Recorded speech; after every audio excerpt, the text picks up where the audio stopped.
फरमाते हैं कि मैं ना मजदूर लेने गया, बगदाद के चौक में मजदूर बैठे होते थे, तो मेरी उन मजदूरों में से ना एक नौजवान बच्चे पे नजर पड़ी।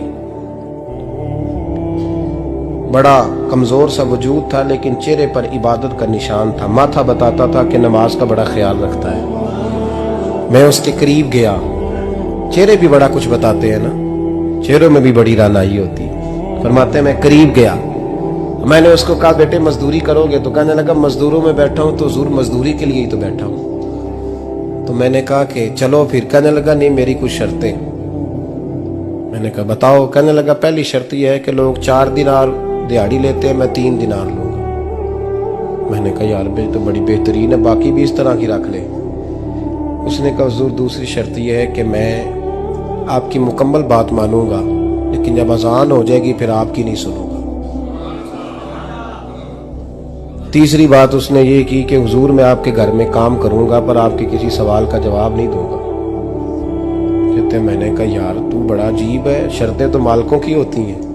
कहने लगा जी बहरहाल मैं शर्तें लगा के जाता हूं। फरमाते मैं उसे घर ले आया, काम मैंने उसको बताया, तो जो काम मजदूर सारे दिन में करता है ना उसने 2 घंटे में ही कर दिया। हमारे मजदूर सिगरेट पीने में भी तो आधा घंटा लगाते हैं, वो चाय पीने जाएं तो पौना घंटा। वहां उनको भी तो दयानतदारी करनी चाहिए कि नहीं करनी चाहिए? ने मुआहदा किया है ना जी, तो पूरा उतरना चाहिए ना। कहते 2 घंटे में। अब काम जब बंदा शुरू कराता है तो काम और निकल आता है। कहते काम मैंने उसको और बता दिया, वो करने लगा। उसने मिट्टी निकाल के रखी थी बाहर रास्ते में, तो अजान हो गई जोर की। उसने वहीं कुदाल छोड़ी कही और चलने लगा। तो मेरा बेटा कहने लगा इसको जरा बराबर कर दो। कहने लगे चुप कर जा, तेरे बाप से बात हुई थी, जब अजान होती है तो मैं किसी और की नहीं सुनता, सिर्फ अल्लाह रसूल की सुनता हूं। कहते मस्जिद चला गया, नमाज पढ़ के आया तो दोपहर का वक्त था। मेरी बीबी कहने लगी इसको को खाना खा ले। कहते हमने कहा खाना खा लो, तो कहने लगा मैंने रोजा रखा, रमजान भी नहीं था, नफली रोजा रखा हुआ। फरमाते हैं शाम हुई, मैंने 3 दिनार दिए। तो मैंने कहा तेरा नाम क्या है? कहने लगा मैंने आपसे कहा था मैं किसी सवाल का जवाब नहीं दूंगा। वो चला गया। अगले दिन मैं फिर लेने गया उसे, काम कुछ और निकल आए। तो लोगों ने बताया वो सिर्फ हफ्ते वाले दिन आता है। मैंने कहा क्यों? कहने लगे जी वो कहता है मेरा हफ्ते का खर्चा 3 दिनार है, जब 3 दिनार कमा लेता हूं तो बाकी सारा टाइम अल्लाह रसूल की जिक्र में गुजार दिया करता हूं। फरमाते हैं अजीब। अगले हफ्ते मैं फिर लेने गया, मैंने पूरा हफ्ता इंतजार किया कि काम उसी से कराना है। मैं जब गया तो मैंने कहा चलो। कहने लगा मेरी शर्तें याद है ना? और मैंने कहा याद है भाई, साथ चल। फरमाते हैं काम कराया। 2-3 हफ्ते वो आता रहा। एक हफ्ते में गया तो लोगों ने कहा हुजूर आज नहीं आया।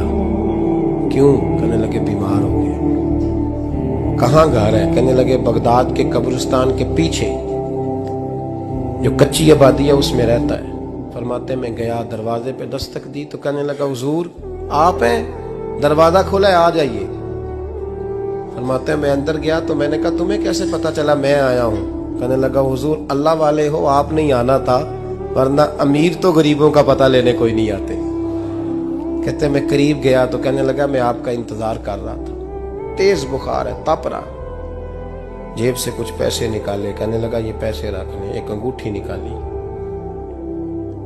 कहने लगा हुजूर आज रात को मेरा इंतकाल हो जाएगा, इन पैसों का कफन खरीद के सुबह जनाजा पढ़ के मुझे दफन कर देना, और जब दफन करो तो ये अंगूठी लेके असर के बाद हारून रशीद के पास जाना।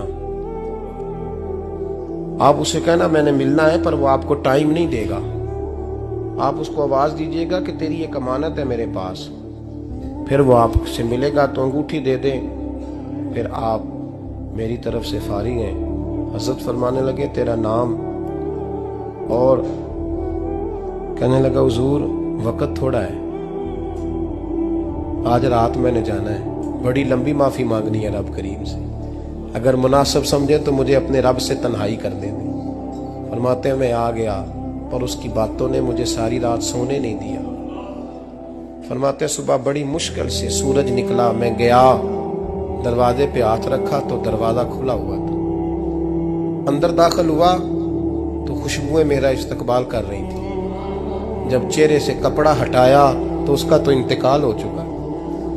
इंतकाल हो चुका है, ऐसे जैसे किसी का दीदार करके सोया।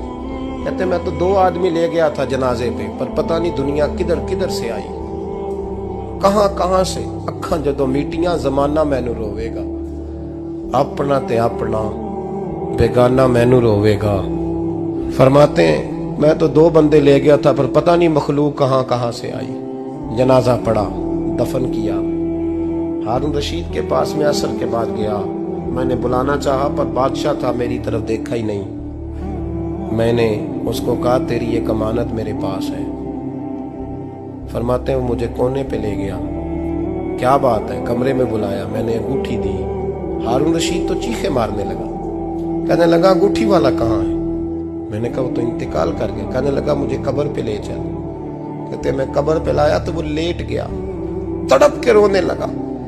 मैंने कहा मेरा कलेजा फट जाएगा, ना उसने कुछ बताया ना तूने बताया, ये कौन था? तो हारून रशीद कहने लगा ये मेरा बेटा था। मैंने कहा तेरा बेटा और मजदूर? कहने लगा हुजूर ये हजरत दाऊद ताई के पास बैठा करता था, उनका मुरीद था, मुझे रोज कहता था अब्बा तूने बड़ी दुनिया इकट्ठी कर ली है, मरते वक्त तुझसे टांगे समेटी नहीं जाएंगी, इतना हिसाब नहीं तू दे सकेगा। मैं इसको समझा देता, इसकी अम्मा समझा देती। ये रोज हमें कहता छोड़ दो, आ जाओ अल्लाह रसूल की बारगाह में झुक जाएं। हम समझ। एक दिन ये चला गया, कहने लगा फिर तुम्हारा रास्ता और है और मेरा रास्ता और है। ये सोने की अंगूठी गलती से इसके पास रह गई, गलती से हीरे की अंगूठी चली गई। कहने लगा देखो मेरे बेटे ने आज वो भी वापस कर दी है।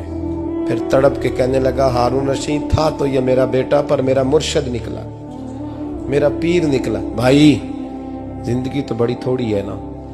बाबा साहब ने कहा था उठ फरीदा सुत्या, और दाढ़ी आ गया पूर, अग्गा नेड़े आ गया, पिछा रह गया दूर। उठ फरीदा सुत्या खलकत वेखन जा, मते कोई मिल जाई बख्शिया ते तू ही बख्शिया जा। उठ फरीदा सुत्या झाड़ू दे मसीत, तू सुते रब जागदा, तेरी डाडे नाल परीत। मेरा रब हमें भी अपनी बारगाह में कबूल फरमा।